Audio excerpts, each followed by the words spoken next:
So what's your podcast about? Our podcast? Yeah. Oh, we took all of our podcasts down when everything happened with the FTC. Oh, did you? I heard you're still dealing with drama associated with that after all this time. Yep. And you probably don't want to go there. Let's do some sound check. Let's see. I'm doing okay. All right. Can you hear me okay? Let's get you a little closer to the mic. You can either move the mic closer or vice versa. Is that better? Yes. Perfect. All right. Nothing wrong with that picture.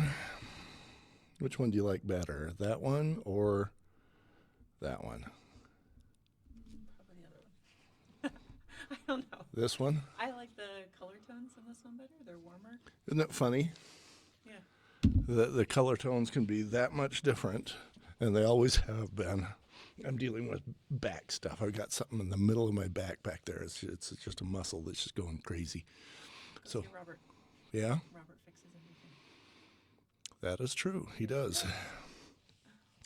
Okay, let's get going because I know you've got to leave. Lauren Busch, welcome to Manalizing. I love your earrings, by the way. Thank you. You have been a good friend of ours for I don't even know how many years now. And I know that you have, Manalizing is generally about men's stories, but we have a lot to learn where it comes to women. And, well, we just have a lot to learn where it comes to pretty much anything. I think anything in a man's life is impacted in some way, or women weave into your life in and out in different aspects, right? So Yes, and sometimes in some very inexplicable ways. Julie was just telling you the story about how she was low on testosterone, and we were going through Home Depot, and she was very gur. And this is a woman who, when she's gur, you fear for your life. So she saw this plant, and she goes, "I want that plant." And I go, "Please, if it improves your mood, please buy the whole store if you want. Yeah. Let's buy the franchise, Home Depot, whatever you want, dear." You have a number of things that you can benefit guys from the stories and the knowledge that you have. My knowledge of you, and I will have done an introduction from this point before this. I'll do that introduction later, but it'll be basically, this is how I know Lauren. But I'm going to say this now: you are the brains in the room. And if you want to talk to somebody who has the cranial matter rockin', you talk to Lauren. And should I say you're a nurse or a former nurse? Former nurse. You let the license expire because you have another path you've chosen. Yep. And you happen to be you're childless. At the moment, yes. How many kids you've got? Let's talk for a minute about your family. I have 9 amazing kids. My oldest just turned 18 a couple days ago. The youngest is 3, and we got everything in between. 18 to 3, 9 kids. Yep. Mom of 9. For a while there, your Instagram was like mom of 7 and then mom of 8. Or I gave up. Just goes my name. lost count. Yeah. There's a whole bunch of kids in there, and they make noise, and they have to be fed.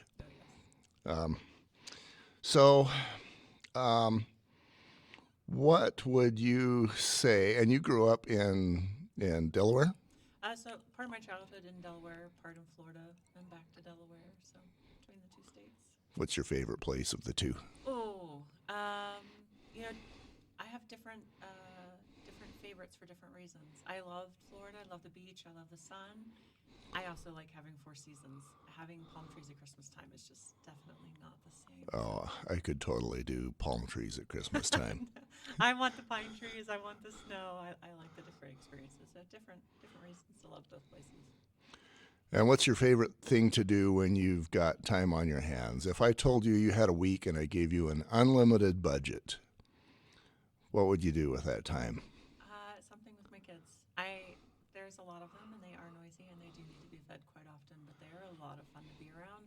I'd find some way to combine some kind of adventure, some kind of learning, because I thrive in the learning environment. I love it. I find ways to learn new things all the time, and my kids and my husband. And if I could mash all that into one experience, it'd be my ideal week. I'm a little shocked that you didn't say Tahiti or I would probably go to Tahiti, but there would probably be things that I would like to learn while I'm there. I want to learn about the environment and the history of the islands and the people and their culture.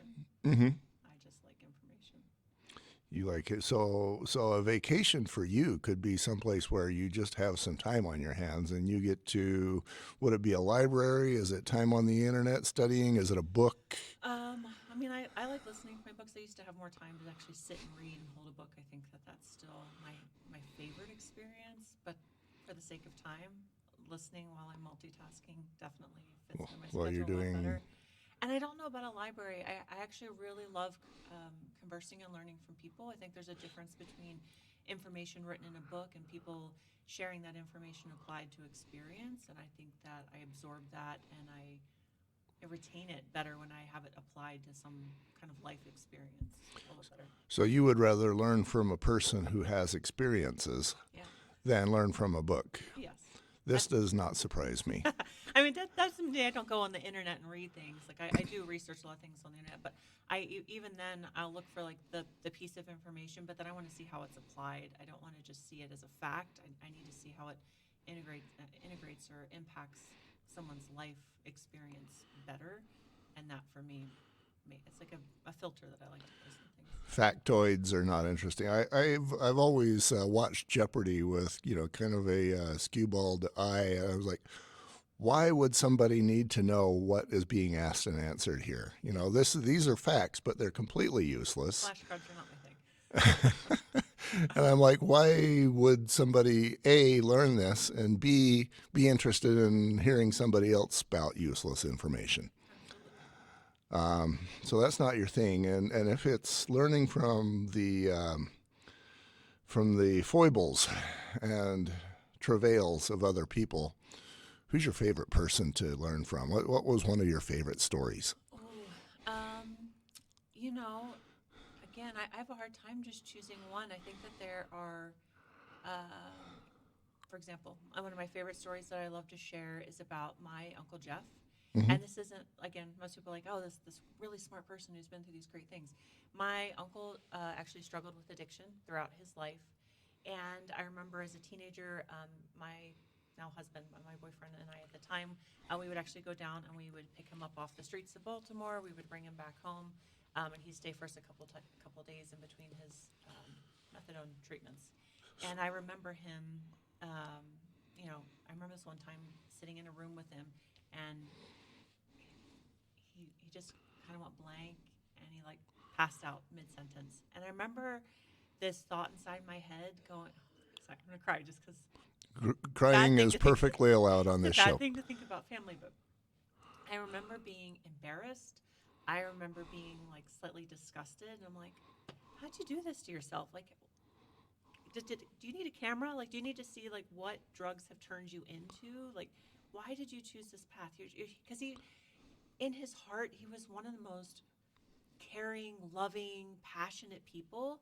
And to see someone that you see greatness in, to see them in pieces, to see them in that state, I think it makes it harder because if you see somebody doesn't have potential, you're like, whatever, they didn't really waste anything. But I knew his heart, and like my biological father took off right before I was born. My uncle was the one that gave me my first bath. Like every time he saw me, he told me how loved I was. Like genuinely a really good person, but to be living on the streets, addicted to heroin, in and out of treatment, in and out of jail, like that's my whole growing up experience was visiting him in and out of jail. He was clean again. He wasn't clean. Like that whole experience, and then to see him just like melt into a pile, I remember feeling disgust. And then I had this voice come into my head, and he said, he chose this path so that those around him could learn lessons from it. We have to see what not to do at times to know what to do. And it was like my correction. Like, you have no right to judge him, but you do have a right to learn from him and what he'd been through. And what I didn't know at that stage, and much later, I ended up talking to my mom and like all these things after he passed, um, that he was sexually abused as a teenager, and that was his way of numbing and forgetting what happened to him was his drug use. And so, again, there's a correction. Like, okay, this is where we need to heal. This is something that was run in the family long enough, and you have a choice. You have a choice to either heal. You have a choice to make a course correction for your own life. You can't shove it down. You can't just ignore that things happen, or this is the path that you're also going to follow down. And so for me, again, it's not these brilliant, smart people that are book smart. It's the life experiences that we can all learn into. And then from that, I'm able to spend time researching how do you heal? How do you find the the path that helps you work through the traumas that you've experienced, help other people? What is the long-term impact of not doing it? Say addiction doesn't come into my life for that choice, but other things, what is the long-term impact? And so that's where I do dive into the research, and I do like going down the rabbit holes on the internet and say, okay, what else can stem off of this so I can help other people learn the lessons that I'm learning at the same time. How do you heal? I'm going to steal that. That is, those are some strong words. And you know, for men, you also mentioned another one of our of men's favorite pastimes, and that's shoving things down. Yeah, And you know, we talk about that on every show, and how we're trash compactors, and we shove it down and we shove it down until there ain't no more shoving, and then we blow up, and it comes out like puke, and it's unpleasant, and then there are victims. absolutely. And shoving it down doesn't work, but how do you heal does. And I've talked to a number of guys, Todd, who we both know very, very well. I think if there was an award for coolest man on the planet, that dude would be a strong candidate. Absolutely. And his method of dealing, he came on here, and his is one of my favorite podcasts. But he talked about how his method of dealing was Jack Daniels. And he talked about why that didn't work for him, surprisingly. You know, who would have thought that good old buddy Jack wasn't the answer? Yeah, not therapy in a bottle. So what you just told me is that one of your favorite ways to learn is from people, and one of your favorite people to learn from is a guy who was an addict and on the streets Yeah, and in jail. yeah. That's going to surprise some people. Yeah, yeah. I think that we're placed in the experience of community, in families, in our friendships to learn from each other. And I think that again, knowledge without application, it doesn't have the same impact. But if you have applied knowledge and you get to see long-term impacts, short-term impacts, and you get to see the realities of choices, I think that that can have a greater impact for good, for change, can be more inspiring in life than just facts on a page. Hmm. I don't think most of us, I think it has to hit the heart for us to have the action. If it hits the head, you're like, nice to know. Thank you. I want to hear another story about somebody else who you learned from, because your first at bat was pretty darn good. Okay, so another person that I've learned from. So there's Heinz Kegi. He's a long time friend of our family. Oh He's yeah, been I've around. I've met him. You've He's met from him? like Germany, right? Switzerland. Yeah. Yeah. Uh, Incredibly brilliant, surrounded by some of the most amazing human beings from a psychology standpoint on the planet. I've loved learning from him for a different reason. For me, his whole career, he's traveled the globe. He's interacted with people in almost every country. At the highest point in their careers, some at their lowest point in their careers, like asking to turn things around. He's watched people who have gotten stuck in the muck of their past, and that's prohibited them from moving forward and helped them work through that. And so I've really enjoyed learning from him because he has the perspective of different cultures, different communities, different people from all different walks of life, and that merging of that knowledge where it all comes together. Seeing that we're not so different, seeing that it doesn't matter if you're at your highest or your lowest, we all experience the same struggles. I've really enjoyed that, and also the different lens of cultures. Again, European culture is very different than American culture, so the way that they perceive um, the struggles or community impacts into our lives is very different, and so that's been something that's been really fun to learn from. Yeah, I was just listening to a book on audio, Audible, Yeah. and she was talking about that in one of the sections she was doing. Apparently, if you go to I forget if it was China or Japan or both, but if you're taking a business card from them, you do that with both hands.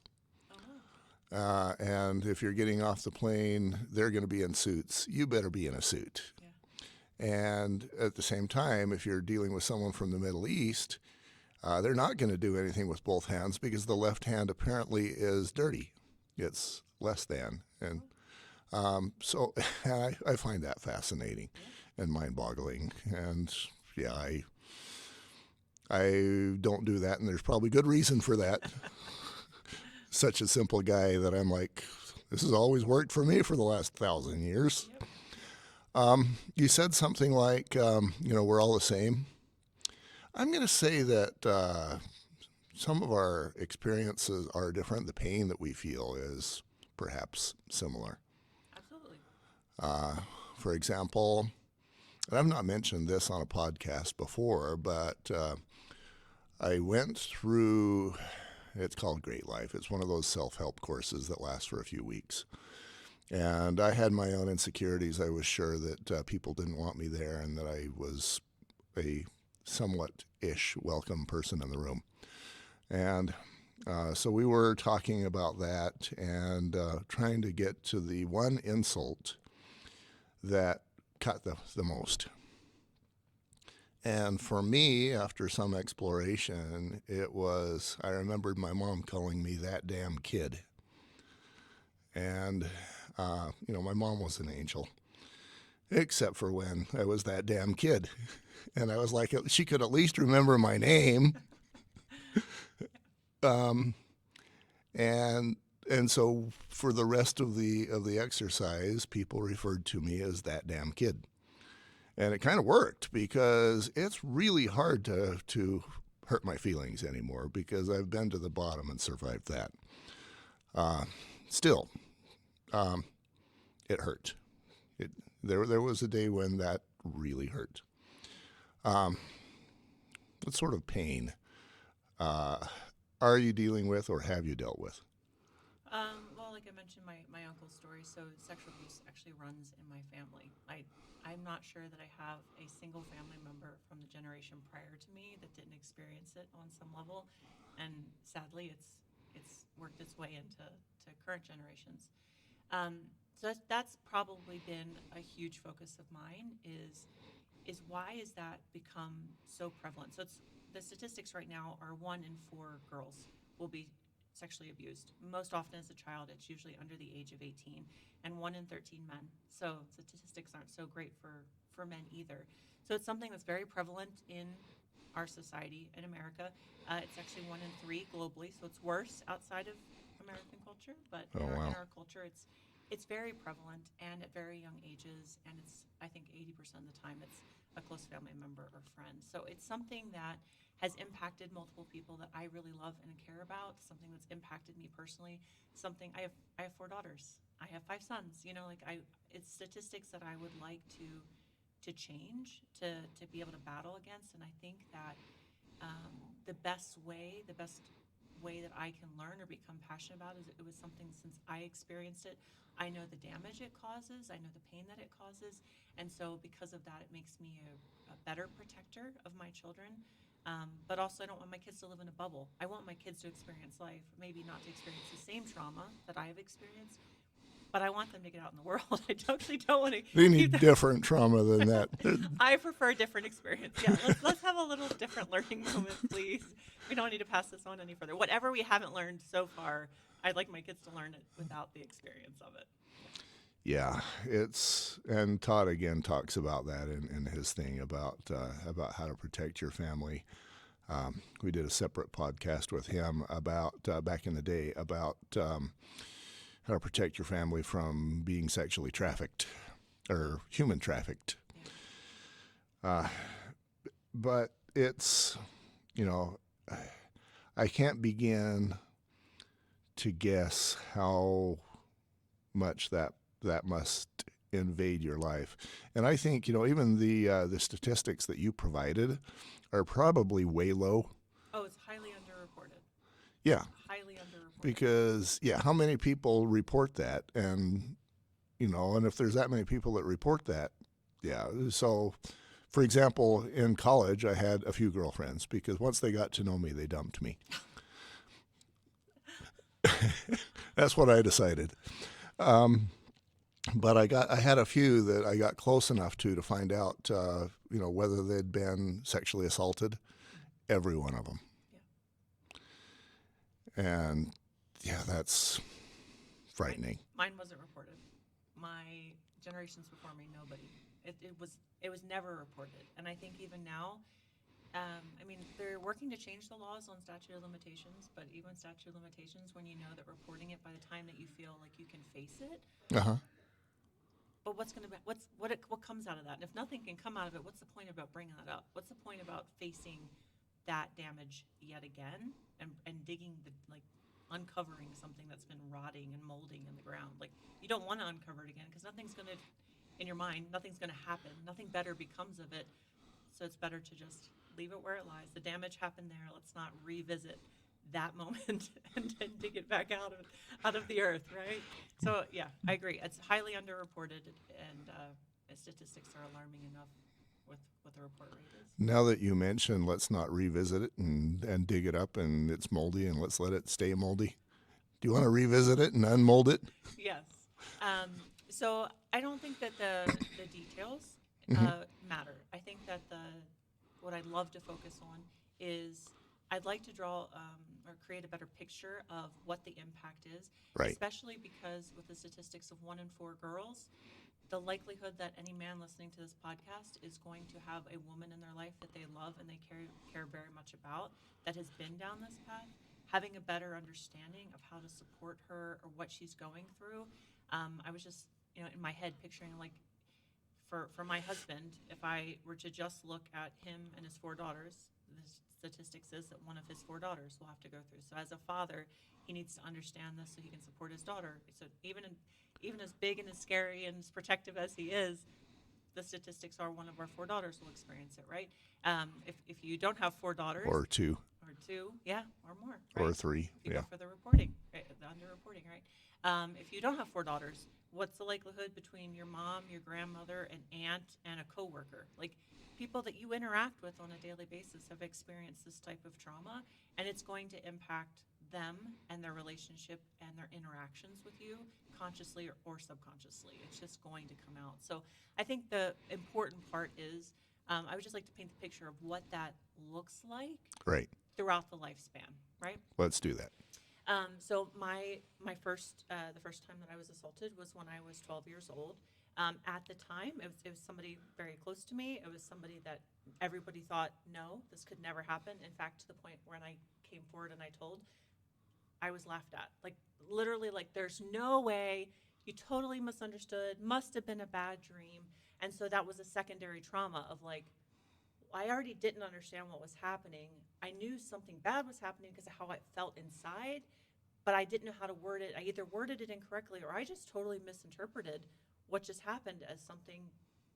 Maybe I did make it up, right? So doubting yourself, and unfortunately, that led to it happening several more times to the point where I'm like, okay, I know this is bad. I know that this is something that shouldn't be happening, and luckily, it did stop for me.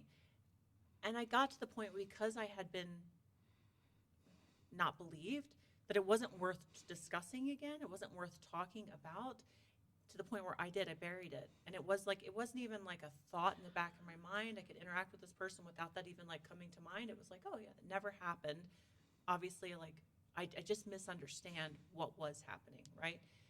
Then come the time where I get married, because it happened to me while I was sleeping twice. I get married. I have a husband that's in bed with me. And in the middle of the night, he wants to put his arm around me. And it's immediately all these emotions. It's immediately all these feelings that I couldn't understand because I had buried something so deep that I was like, what in the world? Like, why am I disgusted that my husband just tried to put his arm around me while we're sleeping? Like, that should be something that's like wonderful. I'm protected. No, I was like absolutely disgusted. And so, as you're interacting with these women, there are going to be things that are triggers, there'll be reminders. That might seem like a more obvious one. Yeah, somebody put their arm around you while you were sleeping where you thought like you were safe and no one should touch you, right? Like, but somebody else, it might be a drink. It might be a smell. It might be a tree that they see or a house that they see or a barn. Like it could be anything visually, any of the five senses, and there's a trigger. And if they're not self-aware enough to relate it back to when the trauma happens, they're immediately going to latch it onto you because you're the only thing that's there. And all of a sudden, I feel this way, and I'm going to blame you because you were there, and I don't know why I'm feeling this way other than I'm with you, and here it is, right? So it definitely takes a level of self-awareness, um, and then also for for you as a male, like being there to realize like I'm not going to take this personal. I'm going to let you work through this, but also very persistent encouragement. That was a big thing that my husband was always good at. I had actually told my husband he was aware. We got married at 19, so it wasn't like at 19 he was like, I know exactly how to handle this and process this, or encourage you to process or work through this, right? But through the years, there have been moments that has come up over and over again, and that same trauma, and it was always persistent encouragement because my first experience of trying to get help was laughter. Anytime that my husband was like, you need to get help, I was like, I don't want help because help is mean. Help doesn't believe me. Help doesn't help, right? I don't want to tell Yeah, anybody else you about it. tried help. I tried help. And you were laughed at. Yes. That's not fun. No. Uh, yeah, that's horrible, and part of the reason why it's the best word I can come up with is PTSD. Yeah. And then you're just living. It's not just the event or the events itself; it's the memories and the fear. But I'm guessing. I guess I'm using words. What was that like? I think you hit the nail on the head. It's definitely PTSD because it's definitely going. The minute that those feelings would come forward, it was being exactly back in the moment. It was like being bathed in all the emotions, all the senses, like at one time, and your body's just like on super high alert. And it would often like take days for me to be able to come out of it. And again, persistent encouragement. Hey, there are people that can help. There is ways that we can talk about this. Like, let's find the way that you can work through it without shaming me, without taking it personal. And that could have been a really easy thing for a man to feel very rejected. I'm just trying to like comfort my wife. I'm just trying to be next to my wife, and this is always triggering you. Like, that could have been something that he took very personal. But he was a good enough man to be able to step back and be like, you're working through something. This isn't about me.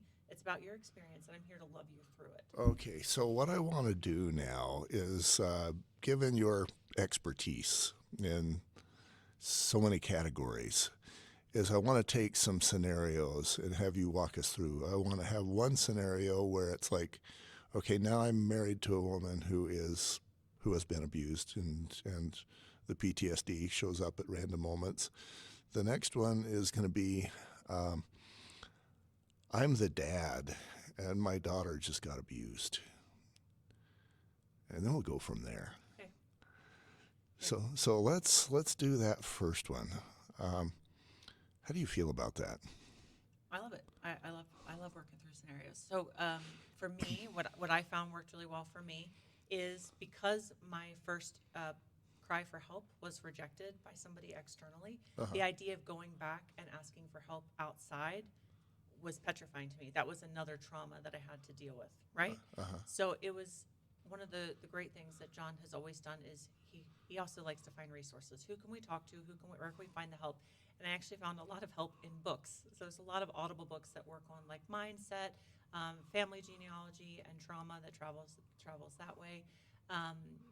Where your mind doesn't control you, and also having a much higher understanding of the impact of our emotions. There's an amazing book. It's Feelings Buried Alive Never Die.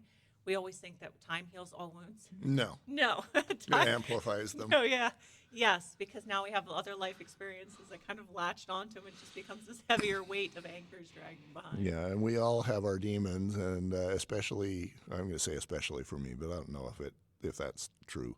For me, anytime my mind goes into neutral, and as a guy, our minds go into neutral all the time, then my demons come at me. Look at that stupid thing you did. Look at that stupid thing you did. You're hopeless. Yeah. Let's have you talk first to the child who just had that traumatic experience. She doesn't know what to believe, think, or do. She can't go to the people who should be able to provide her the answers because maybe they're complicit, maybe she doesn't trust them, maybe they're the problem. What do you tell that girl? You know, for me personally, I can't say in every incident. You know, luckily for me, the it stopped. Not every 12-year-old girl does it stop. It can be something they experience till adulthood, till they can get away, till they have some way of escaping, right? For me personally, the act itself wasn't something I understood. Like, I can distinctly remember being asked as an adult, do you know? I'm gonna I'm just I'm gonna say the words because it is what it is. Do you know if he ejaculated? And at 12 years old, I didn't know what that word meant. I didn't know what that was. And so, as an adult, to hear that word, to understand that that's what could have happened or did happen, it was reliving a trauma, right? So, at 12 years old, the way that we process and experience a trauma at a level of a 12-year-old would understand sex, would understand um, that type of experience, it's very different than an adult. For me, the time that was bought to be older, to be able to process things, was actually a blessing. Now, again, the trauma stopped for me. I couldn't say that for the 12-year-old who still experiences it and experiences it often and until they can escape. Um, I would hope that she was brave enough to be able to reach out and get the help. Again, unfortunately for me, where I thought I could go for help, I couldn't. So that wasn't my Yeah, you experience. couldn't go to your parents. One was the problem, and the other one was complicit, Yeah. uh, or at the very least, didn't said that she didn't believe you.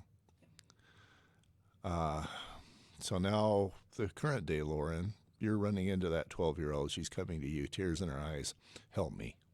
Right. What are you going to tell her? Go get help. Where? Anybody who will listen, just don't stop talking. Uh huh. Don't stop talking. Keep reaching out for the help. Um, One thing, and this is probably more specific to our church culture, is I did actually reach out to church help because I thought Mm-hmm. that's my next backup, right? I'm going to go to a Right. bishop. And unfortunately, our bishops are actually not trained to manage this. Like, it's not something that they're taught to handle. So when they were brought in, it was bring all the parties in and let's all discuss it together. And then Oh it was like, dear. do we all believe Lauren? You know, like it wasn't actually a good experience. So I did try multiple times, but for anybody else, reach outside of church, Uh reach huh. outside of the people that are not able to protect you. And oftentimes, a teacher is a really great, can be an ally um, to other family members. I'm sure if I had reached out to other family members, help would have been given. But Yeah. Do you believe that because you said nothing, or or your efforts at saying something weren't profitable? Do you believe that he continued to abuse others? no, unfortunately, what caused him to be what he um, was triggers from his own past. He was in and out of the foster care system Mm-hmm. and received the same type of abuse. And so he has always been very isolated and he misinterpreted what love looks like. That's not an excuse. What he did was wrong, but for him, this is what love is. This is how we show affection. This is how an adult treats a child. Like, he had some wiring gone wrong from his own past. I also became very hyper vigilant around him for my own protection, Uh huh. but it also watched out for other people. And I led a very sheltered life, very protected. I was never not at the house, so it wasn't it wasn't a situation where it was predatory out looking for people kind of experience. Right. Let's go to the dad scenario. Let's say that you were doing a sleepover and you got abused over there by whoever, either somebody your age or the dad over there. And you're going to your dad now and you're telling the story and he believes you. We'll set the scenario up that far. What is your advice to that dad? He's going to want to just go grab his shotgun. Yep. You can't protect a daughter that you're no longer with. You go grab the shotgun, you go attack that man, you're going to be put in jail as well. Okay. So you won't be able to protect her beyond that moment. Oh. My first thought is it's worth it. My second thought is Do you want it to happen again? Because the statistics on girls who are abused once, they end up becoming repeatedly abused. Because they end up feeling broken. They end up feeling used up, and they don't set the same boundaries. So do you want to be able to protect her for the next 20 years or just get revenge? Because that revenge is really about you. It's not actually about your daughter. That's true. It's your emotion. It's your anger, and you want to take it out on somebody. Right. In that moment, your daughter needs you by your side. And she's going to have to understand what safe contact looks like, what it's safe to be around my dad. And you're the one that's the best to teach her that men aren't the bad guys, that person was the bad guy, not all men, right? So you're constraint, you're holding back and actually getting the right people involved is going to help her far more. Besides that, it won't actually make her feel better because the bad guy's taken out of the situation. They're still processing. The processing doesn't happen because the bad guy's eliminated. The processing, it needs therapy. So processing is going to occur regardless. Yeah. And ideally, you're going to be there to help her process, Yes. as opposed to being in Supermax prison. Absolutely. Yeah, you mean it so I can't hang him by his toes and then fillet him inch by inch? Preferably not. She definitely needs you by her side, not locked up. But think of all the fun I could have. No, I know. I think a lot of people would have a lot of fun. Yeah. Yeah. Second thought that comes to mind is Hitman, but, same result. There's still a very wise phrase, and that is hurt people hurt people. And so realizing that abuse is cyclical, it's not something that just comes out of nowhere. It's a really hard place to get to where you can have empathy for someone who has caused pain, but realizing that they are most often reacting out of programming that was put into them from their own experiences or from past generations, right? So there is this awesome study that was put out, I don't know, 2015 or so.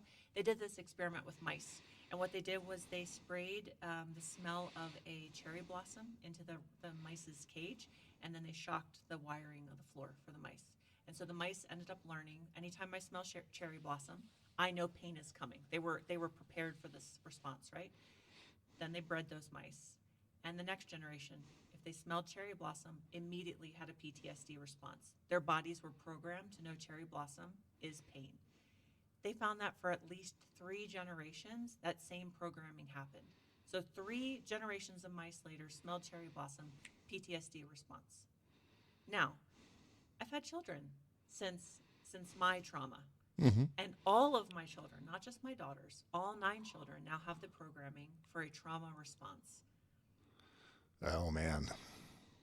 It's carried best on sperm. Men carry that programming better than women. So the men who are the perpetrators are most often carrying trauma from generations past, at minimum of 3. So now just think about for your generation, think about the Great Depression. Was that grandpa or is that dad? My dad was pretty young through that. He would have been about 19 in 1940. So yeah, he was a teenager through that. Teenagers. That's a hard thing. And your grandfather went through it, right? So you just think about what extreme cultural traumas were happening, and then we have these additional traumas, these same statistics from generations past, the sexual traumas that are also coming forward.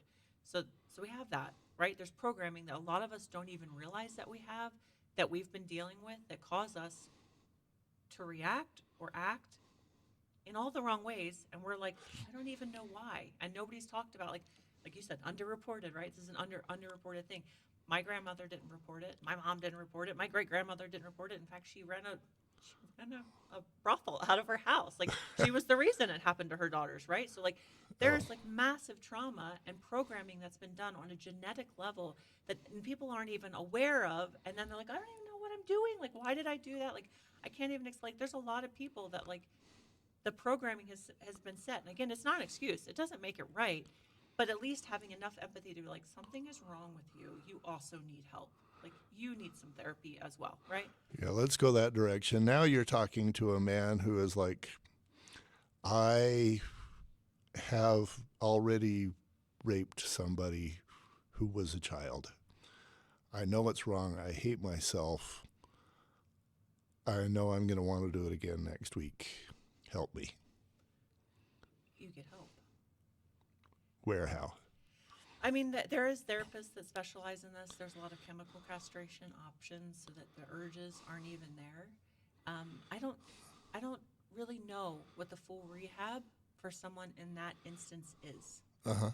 I do know that our society and the chemicals and the culture and the information available to reprogram us has set those people up for failure.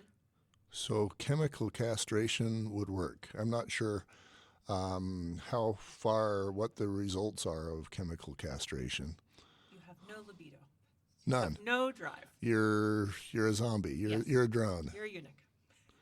Okay, that would work. That would work. So a dude is going to go, I don't want to have that done to me. But then, at least the engineer in me says, let's compare risk and reward. Yeah. You could be a drone for the rest of your life, or you could know that you are the person that caused another person and perhaps all of their grandchildren to live a life of,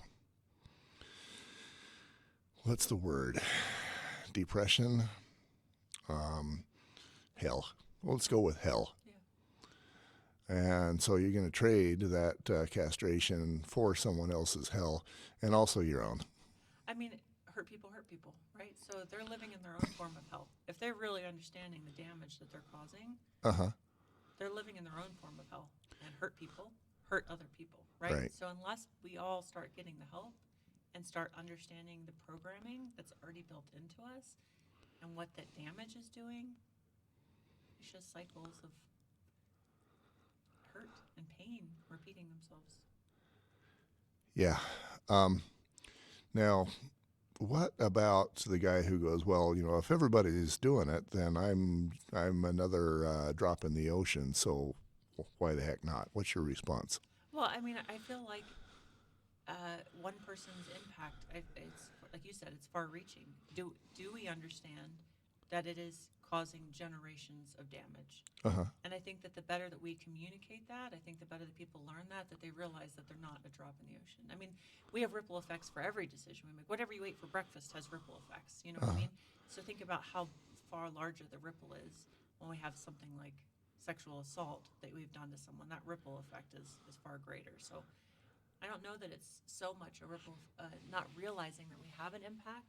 I think it's more, again, having that really honest conversation with you. Do I know why I do what I do? Do I know why I feel the way I'm feeling? Am I willing to like be introspective? Am I willing to question what I'm thinking, what I think I know to be true, what I think the right experience is? Are we willing to question that? And one of the other conversations I think ties into this. We talked about maybe doing this as a separate chat, but the whole testosterone levels dropping over Uh-huh. the last, I don't know, since early 1960s. Right. When we look at what that impact is on men's health and their mental health, one of the biggest feeders for pornography is men with depression. Men's testosterone levels drop, Mm-hmm. men are depressed. Men turn to pornography. One of the biggest feeders for child sexual abuse, pornography. So we have to realize that all these things are tying together. These are all connected, and understanding what the impact is. and being able to tie that back to, okay, if we're really going to past traumas, at 1% a year is what testosterone levels are dropping right now. So that started in 1980. So we're now 40% lower.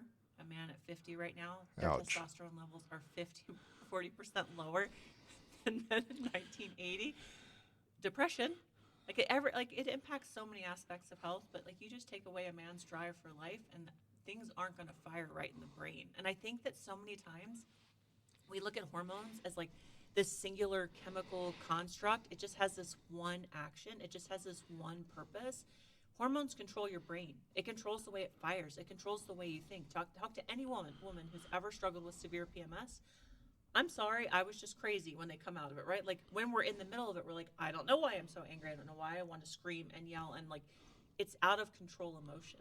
Right. So to not respect the fact that if that's also happening to men, that their brain is now going to be wired differently and they're going to react to the men and women in their lives differently. I just think that that's So willful ignorance. I have to, put out on the table right now. I've got a fresh new set of 9 testosterone pellets that have been shoved into my butt cheeks, and there's a big old lump right where they are. They're trying to come back out. So I'm low on testosterone too. Yeah. The the whole testosterone thing, yeah. There was a day when before I figured out what was going on. And so I've got 2 strikes against me. First, I'm a man. Second is I'm an engineer. And so I figure that I can basically choose my emotion, and based on what's going on outside me, I can calculate how I feel about that. Very engineer. Very I don't know all engineer. men think that way. That's very engineer. And I feel like it's one of those things where if you tell me exactly what my surroundings are, I will tell you what my emotion is about it. And I'll usually tell you that I have no emotion because I'm an engineer. And then there came a day when I was like, I'm feeling X, and there's no reason for that. There are sometimes when I can tell I'm low because I'll just go to one scenario after another, again, when my mind is blank. And I'll go to, well, this happened 5 years ago and that pissed me off. And I'm going to just sit in that. Right. And then I actually find myself going, yeah, that was 5 years ago. Let's move on. And then 30 seconds later, I'm in another place where I'm like, oh, yeah, this is something that I'm really pissed about. And then I'll stew on that for a while. And I have to actually mentally pull myself out and say, no, we're going to live today. But I realized that I am not choosing my own emotions, and that just blows my mind. Yeah. So the testosterone does go a long way. Oh, it goes a very long way. And again, one of the biggest things, like, I think for women, when we hear testosterone and we think of a man's sex drive going down, some of us might often feel relief. And it might be because of the statistics. We're like, thank you. I'm glad you're turning that off. I don't feel threatened by you anymore. I'm actually happy that your testosterone levels are dropping. Women have testosterone too. Our drive also goes down. And actually, a healthy libido is a sign of vitality. Like, it's what drives all of us, not just men. But when men lose their testosterone, that drive, they're losing their drive for life. Right. It immediately means depression. And again, statistics show that men who view pornography have depression issues. They're using that as like their inspiration. Trying to feel something again is looking at pornography. And then you look at the same statistics for pornography, and it's fueling child sex abuse and sex trafficking. And so it's a really nasty, gnarly loop. And we're like, well, it's okay. At least his libido's dropped equal with mine. It's like, no, you want your husband to be like full swing because it's their protector mechanism, it's their provider mechanism. It is really what inspires them to take every action in life, looking after, if they're raised properly, looking after the people that they're in charge of caring for. And as a woman, you don't want it to drop either. We definitely don't want to step into this thing where we're like automatically just fielding men into this like lower mindset and over to pornography, and then we have this horrible cycle that we're trying to break, and the trauma and abuse just continues. Well, on the porn, I know a guy who I'm fairly close to who he got into porn enough that it cost him his marriage. And he was at one of the tribe meetings the other day, And he started to cry. He said, my ex-wife remarried, and now that guy, he said, he's stealing my kids. They're calling him dad now. Yeah. And the level of pain that that sentence caused him. You know, you want to say, well, he's always the dad, but not if he's getting them 20% of the time. And, Yeah. you know, the level of pain that's caused him, Yeah. uh, you know, and then porn or any other addiction, not something you can just swear off. Right. Because you've messed with the dopamine levels in the brain, right? So, like, again, you're messing with another neurotransmitter, another chemical that controls your thoughts, controls how you're feeling. Ooh, talk to me about dopamine and neurotransmitters. And Ooh. So dopamine's like your pleasure response, like it's your reward chemical. I did this and I got this, and dopamine levels surge. Sometimes it's sugar, sometimes it's pleasure, whatever. It's the surge, and then your brain is constantly looking for new ways to be like, I really enjoyed that. Let's make some more dopamine. What can we do next? And so, addiction specifically, it feeds off that dopamine response. And you'll notice a lot of people who struggle with chemical addictions also struggle with sugar addictions or sexual addiction. Like the sugar is it's a big feeder into dopamine, but it reprograms your brain. It reprograms how every cell in your brain is communicating with each other and what it's looking for messaging. And some of my favorite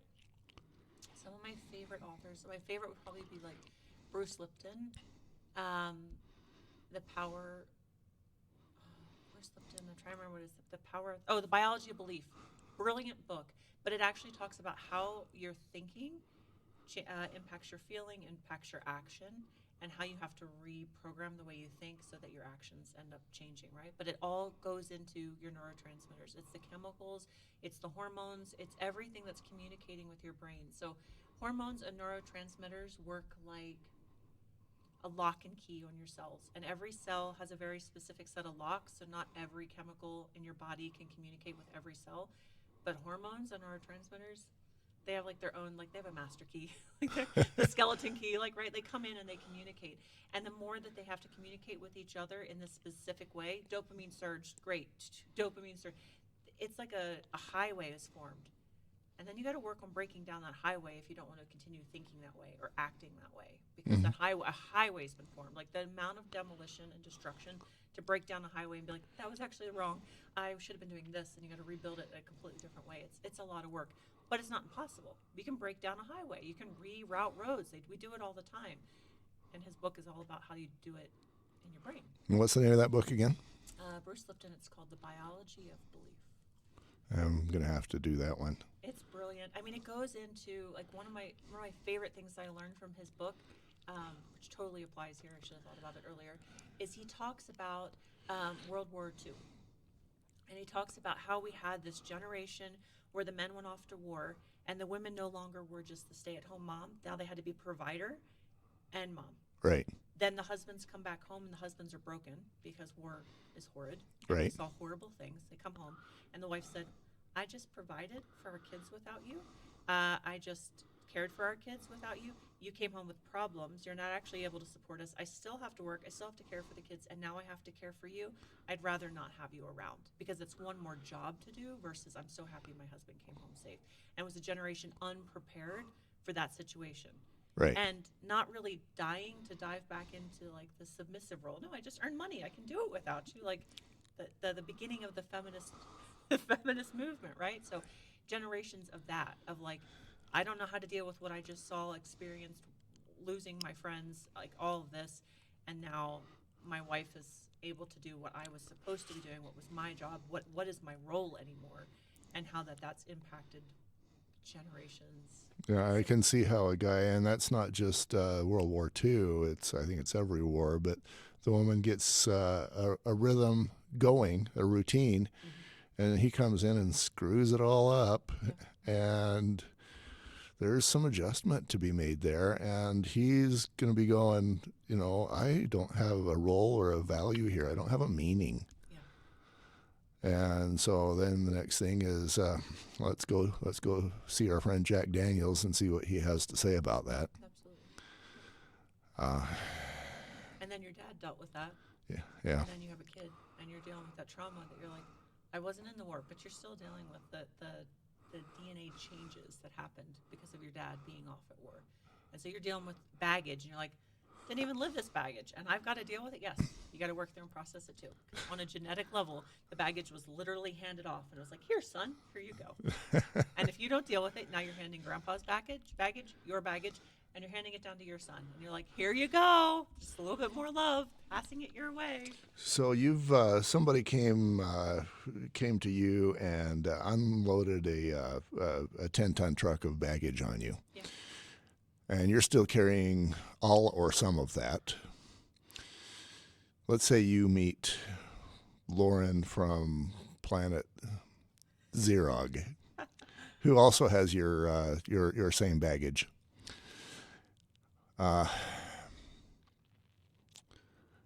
What's your conversation going to be like? How are you going to try and help each other? Well, mostly discussing walking through the trauma. I think a lot of times, I think part of the pause or the Mm-hmm. distraction from healing is not having anybody to discuss it with, not wanting to discuss it, and not knowing what it is. So if I didn't know what my grandmother had been through, if I didn't know what my mom had been through, and I'm having baggage, like it's a lot easier to like say, this one actually was supposed to go to the trash. This one's recycling. Like, what am I actually supposed to be keeping? What had value and what needed to be discarded of? Knowing, like doing your genealogy, going back and talking to family members and understanding what was actually handed to you, first off, makes processing it a whole lot easier. Because that's basically you're going to a garbage processing plant with all of your garbage, right? But you need to know what actually needed to be sorted off and what was the nuggets of gold. What were the things that you needed to learn? Because I believe in an amazing creator. I don't think he like put us down here. We're like, how can I make this extra miserable? Oh, we're gonna make trauma hand down generation to generation, right? Like, what was his intention? Why did he design it so the trauma would hand down generationally? There has to be a gold nugget inside of that. And it's what are you supposed to learn from that experience? If we don't learn, if we don't have those experiences, we don't grow. And we all obviously aren't going to become better generation to generation. We're going to become dumber and harder and meaner and nastier, right? So you have to know what you're processing. You have to know what you're working through. What was the trash and what was the gold nugget to pull away from it? And instead of it being trash that's handed down generation to generation, it's wealth. It's a wealth of knowledge. It's a wealth of growth. It's a wealth of opportunity to become a better person and to be able to help the next generation become better prepared for what might come their way so they can do things differently. One thing that I think is true is that when we die and go to the other side and meet our Maker, we're going to see, and this is why suicide is such a problem, we're going to see what we did to everybody else, good, bad, or sideways. Mm-hmm. And I think that your abuser, if he were to see the pain that he caused you, uh, he's got to feel that. He's going to feel every inch of that pain. Mm-hmm. And that alone, I don't know how many other hundreds or thousands of people he managed in his or dealt with in his life, but that alone is hell. Yeah. He's going to feel that. He's going to deal with that, and I don't know what dealing with that means. At the same time, if you go around lifting other people, I believe we're going to feel that, and that alone isn't hell. That's going to be a little more pleasant. Yeah. And I think for me, that's my motivator in trying to do more good than otherwise. Is I would rather feel how I lifted somebody and know, yeah, I did that. I helped them, Mm-hmm. than, oh my gosh, I caused that kind of pain, and now how am I gonna pay for that or get over it or get past it or move through it or something like that. Yeah. You asked me earlier, saying something to a person who has caused damage. Uh huh.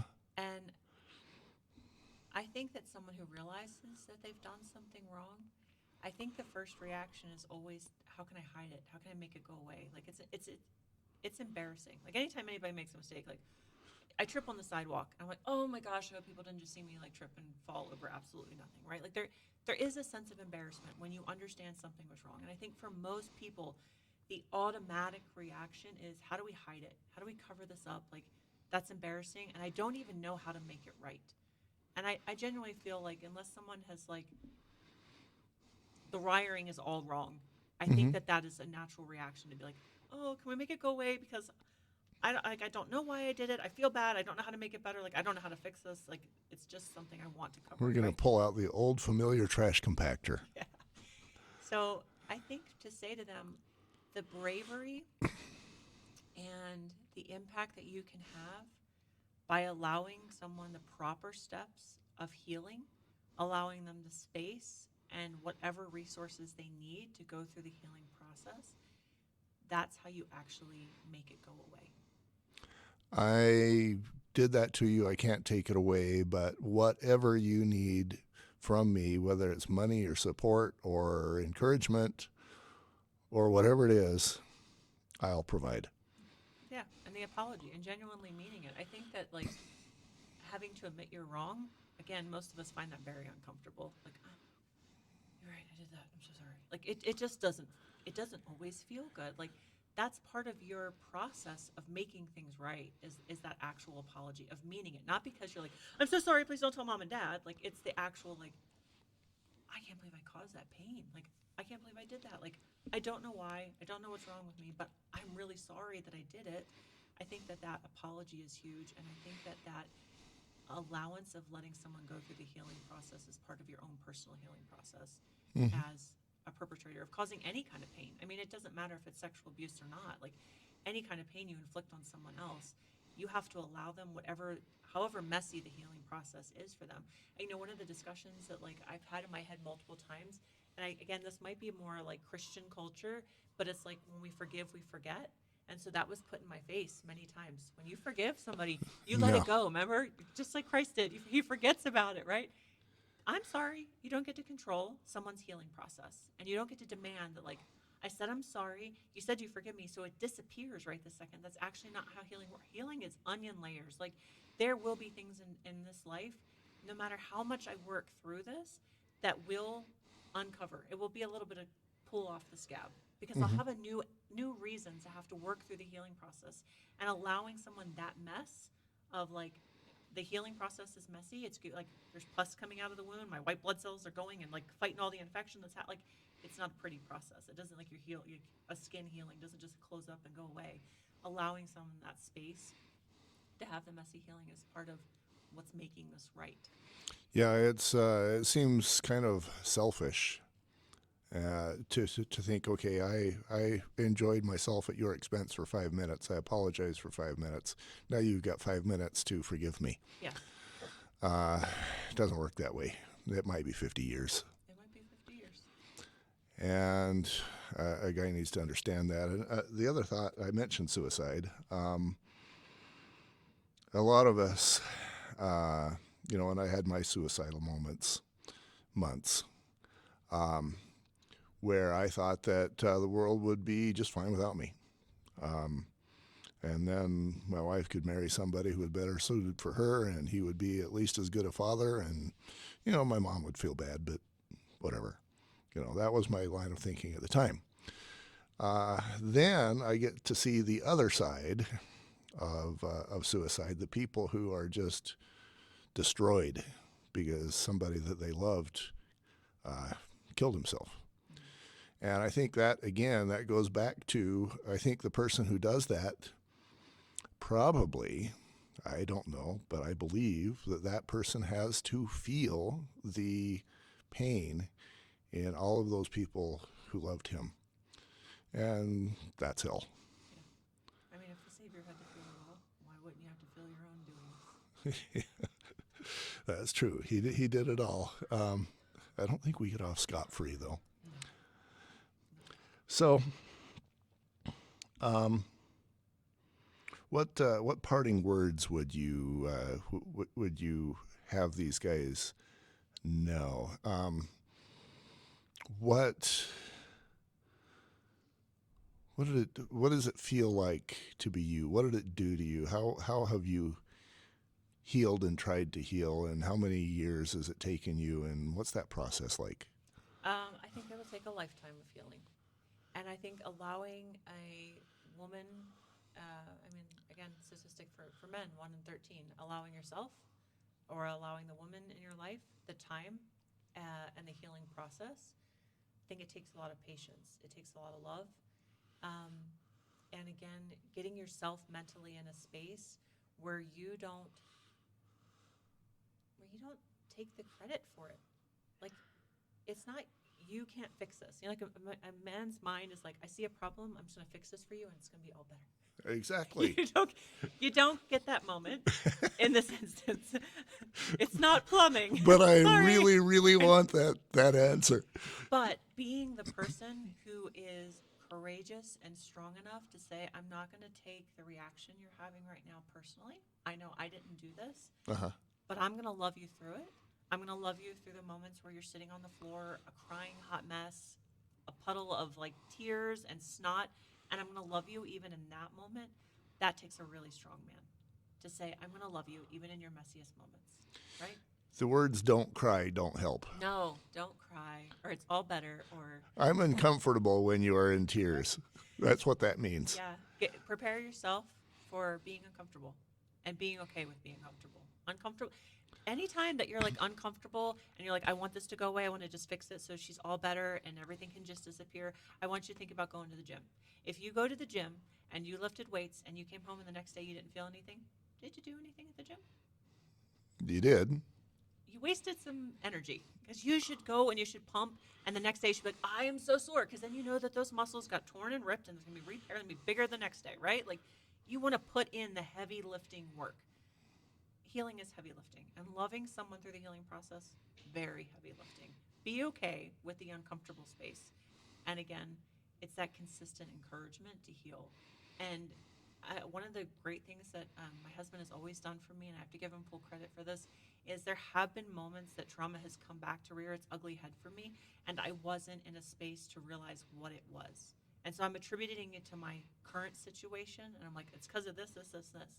And he's very lovingly, is there anything else that could be contributing to this? And asking the question enough times, I'm like, oh, this is past emotion that's now piled up on top of current emotion and making the current situation much worse. And loving me enough to be like, okay, what can we do about it? How can we heal? And loving someone through like getting them the support that they need and realizing that you're probably not equipped to fix it unless you went through school and you've got a doctorate in psychology. It's okay to not be the person to fix it, but you can still do the same good by giving them the support and help that they need. Seems to me like men are poorly programmed to do what you just described. I'm like, I will put myself through a cheese shredder for a week. And then after that week, it needs to be done. Yeah, And there's no way. That's just not how it works. it's not. So we need to reconsider, reprogram, reanalyze, recalculate if you're the engineer. Yeah, and working on yourself. I mean, the best way that you can be the best partner to someone who's going through trauma is to work on yourself, is to work through your own stuff, because there will be moments that their triggers trigger your triggers. And then we've got a hot mess of explosions and fireworks going off, and they don't even have anything to do with each other, but somehow we've tied them together. Uh-huh. The best kind of partner you can be is the man that works on himself, the man that's like, where are my testosterone levels at? Have I done any physical activity today? Am I fueling myself, like my body, in a way that my mind can work clearly? Am I showing up as the best kind of dad that I can show up so that my wife knows that I am not a threat to my daughters, that I'm a safe space? Am I working on myself spiritually so that I can be in tune when something's about to happen and I can be like, hey, let's not head into that situation. I think this is not a good space for you to be in, and I don't want to put you into that situation. I want to be your protector in the right ways now, right? I wasn't there before, but I'm here now. How can I protect you from this situation? So putting yourself physically, mentally, spiritually in a space where you can actually show up to be the kind of man that can protect her and can help guide her is the best kind of spouse or provider that you can be. Be the kind of dad that if you wanted, you were physically capable of taking out the man that harmed your daughter, but has enough spiritual and emotional control that he chooses not to and chooses the right path. Because she needs me tomorrow. That just takes all the fun out of it. Because she needs you tomorrow. Yes. So now, now I'm thinking I'm just going to show up, and maybe I might still have my shotgun. I might need to leave the ammo out. Maybe I'm going to club him with it. I don't know. Maybe. But maybe I'm just going to look at him in the eyes and say, Hell is waiting for you. That's all. "Yeah." And if you need to, I can beat hell for you. Yeah. Yeah. Thank you, Lauren. Yeah, of course. All right. Awesome. How do you feel about that? Good, except for I am going to ask you to edit out the part where you mentioned my parents, because that will not make my life very Oh, did enjoyable. I say